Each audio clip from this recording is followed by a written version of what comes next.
They say respect is free, yet some people act like it costs too much to give. For Alicia Johnson, respect had been something she had to fight for her whole life. She wasn't just a hardworking professional. She was the woman who rose through late nights, endless reports, and years of overlooked promotions to finally earn the title of district manager for one of the largest retail chains in the state. But on this day, none of that mattered.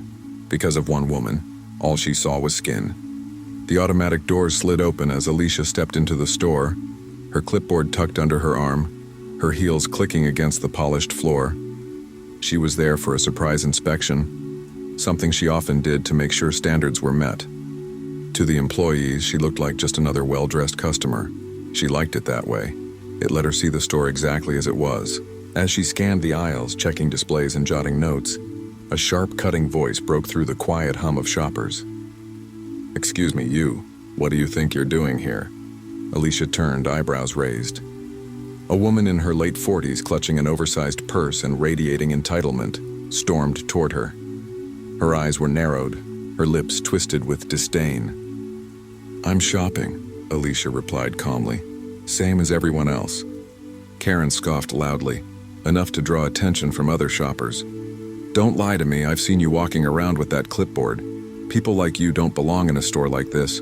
You're making customers uncomfortable." The room shifted. Employees froze. A cashier's hand hovered above the register. Shoppers whispered under their breath, phones slowly lifting to record. Alicia took a breath, keeping her composure. She had faced worse battles, but what cut deep wasn't the insult itself. It was the way Karen's words sank into the silence, as if daring anyone to disagree. "Ma'am," Alicia said evenly, "I have every right to be here." Karen's eyes flashed. "No, you don't. I spend thousands of dollars in this chain every year. That gives me a say in who belongs and who doesn't. And I say, you need to leave. Now." The irony was painful. Here stood the district manager, the very person responsible for the existence of the store Karen worshipped, being told she wasn't welcome inside it. An employee, a young cashier named Maya, hurried over. "Ma'am," she said gently to Karen, "she's not causing any trouble." Karen snapped her fingers in Maya's face. "Don't you dare defend her. If this store wants my business, they'll throw her out immediately. Otherwise, I'll have the corporation shut this place down." The crowd gasped. Phones caught every word. Karen had no idea she was threatening corporate herself.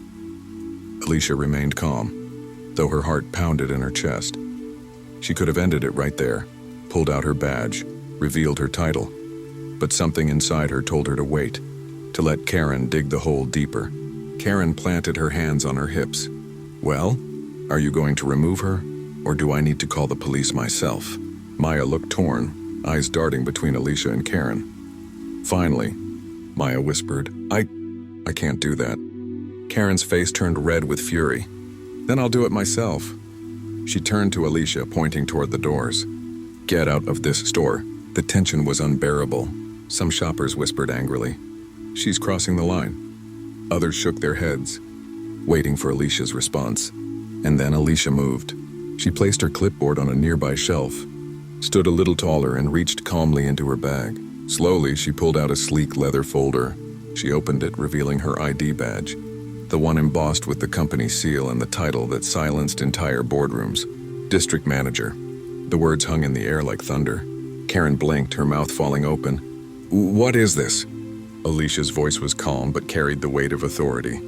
"It means I don't just belong in this store, I run it. In fact, I run every store in this district, including this one.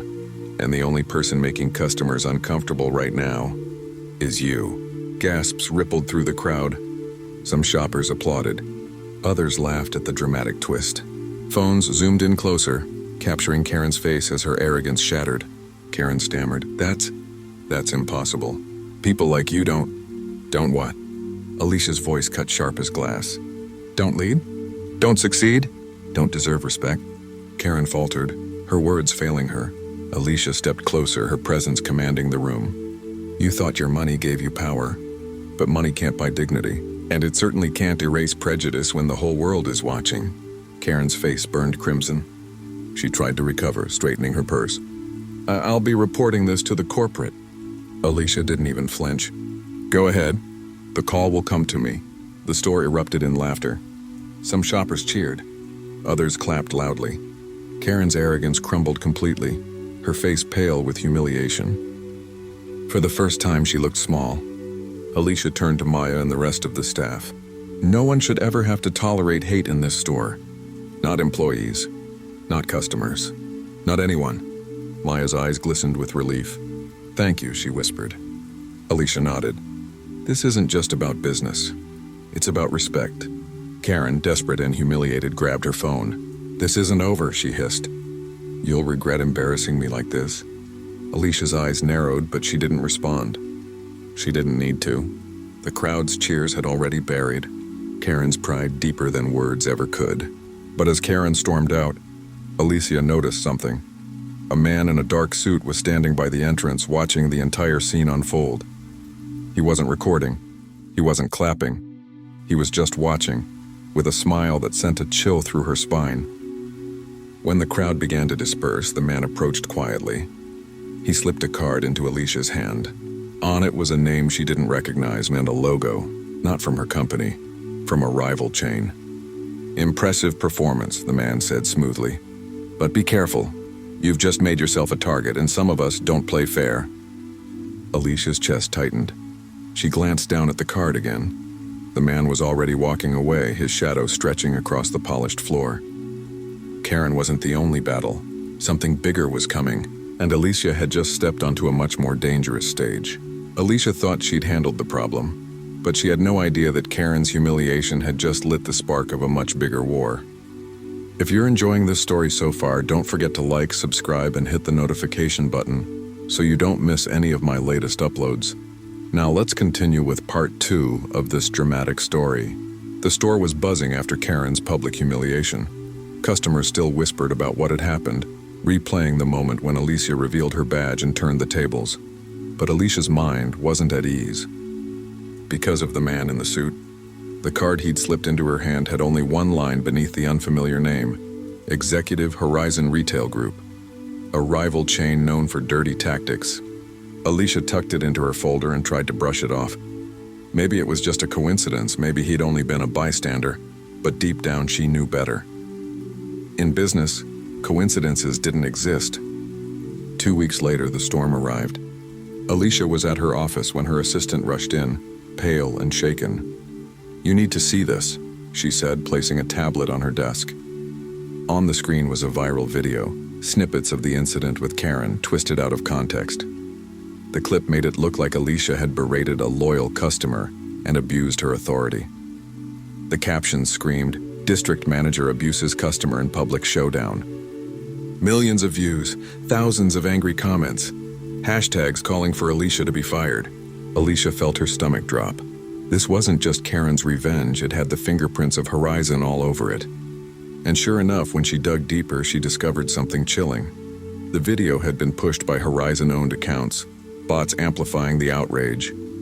They weren't just after her job, they were after her reputation. The following week, Alicia was called into a board meeting. The executives sat stiffly around the polished table, their expressions cold.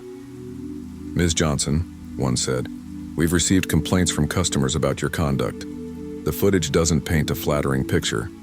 Alicia straightened in her seat. With all due respect, that video was manipulated. Dozens of eyewitnesses can confirm what really happened. And we have employees' testimony. Another executive cut her off. "Regardless, the perception of this company is at stake. We can't afford negative publicity." The words hit Alicia like a blade. She had spent years building this company, climbing through sweat and sacrifice, and now, because of prejudice and sabotage, it was slipping away. But she wasn't going down quietly.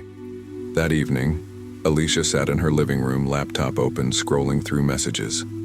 Thousands of strangers attacked her character, called her unprofessional, and demanded she be fired.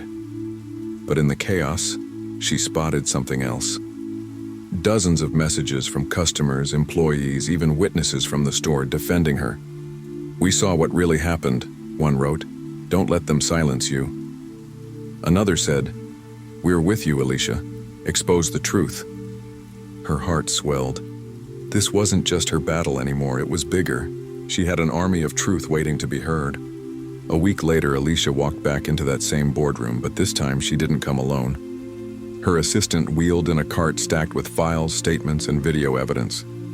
Employees from the store, including Maya, appeared on a live video call. Customers who had filmed the entire confrontation joined as well. Alicia placed her hands on the table. Her voice was steady, but her words burned with power. "You've all seen the lies, now here's the truth." She played the uncut footage, the one showing Karen's insults, her threats, her entitlement. The room fell silent as the executives watched Karen demand Alicia's removal, only to be silenced by the reveal of her badge. By the time it ended, the air was thick with shame. The executives looked at each other, their earlier confidence gone. "Ms. Johnson," one finally said, clearing his throat, "it appears we were misinformed." "Misinformed?" Alicia shot back, her eyes blazing. "You were ready to sacrifice me without hearing my side, all because of a viral lie. If this company values image more than integrity, then maybe you've forgotten what real leadership looks like." The silence was deafening, then applause. It started with the employees on the video call, then the witnesses, and finally even a few executives joined in, realizing the truth was undeniable. Alicia had turned the tables again, but just when it seemed like justice had been served, her phone buzzed with a new message.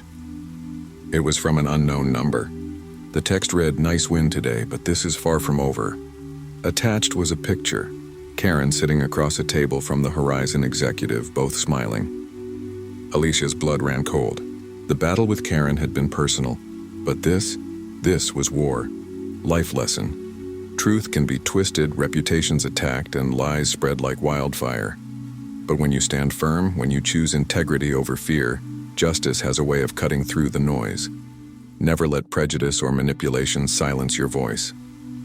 If you were in Alicia's position, facing lies and sabotage, would you fight back publicly or walk away in silence?